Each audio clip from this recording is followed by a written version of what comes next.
Тази година Икеа направи една приказна идея, на която аз съм изключителен почитател и се развълнувах искрено и като дете, и като майка. А именно всяко едно детенце в България да има възможността да нарисува своя приятел, който до този момент е бил само във фантазиите, във въображението му вечер, когато си ляга, и може да се превърне в играчка.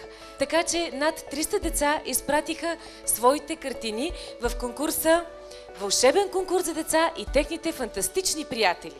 Всъщност най-красивото в този конкурс е, че тези картини, които са получили най-много гласове от журито и от гласуването, от България 20 на брой, ще отидат в глобалния конкурс на Икеа.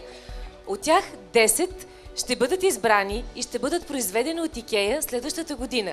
А част от средствата при продажбата на тези играчки ще отидат в полза на образованието на други дечица. Голямо браво от мене, защото това е един много сериозен конкурс. Провежда се в над 40 държави в момента.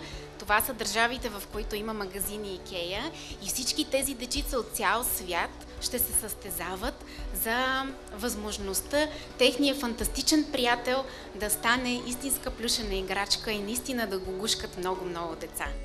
Честито на всички деца!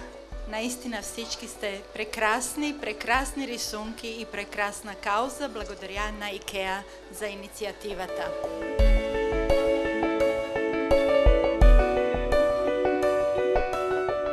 Ние сме 15 дизайнери в този магазин и страшно много ни затруднихте.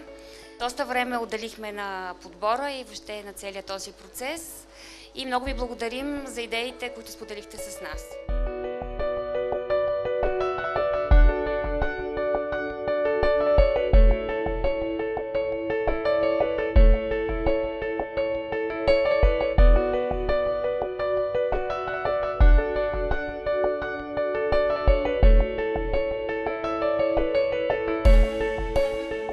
Сега чакай да се понапъна. Мисля, че имах една маймуна.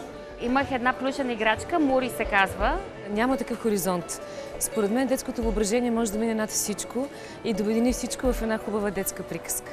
Целият отдел комуникация и интериорен дизайн взе участие в оценяването. И това, че са на различна възраст, в някакъв момент ни затрудни. И естествено бяха страшно много хубавите рисунки.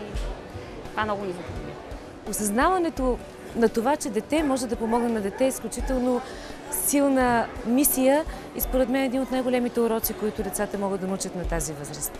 Образованието ни дава възможности, както за развитие, така и за общуване, за срещане на хора, така че да, образованието е задължително. Какво нарисува за конкурса на Икеа вълшебен приказен герой? Маца, която танцува балет. Аз нарисувах маймунка. Измислих се тялото, използвах части от риба и слон. Моята е това съмчо. Триглава ламя. Една рибка възглавничка. Пази децата като заспиват. Едната те пази от студ. И другите две се грижат за теб.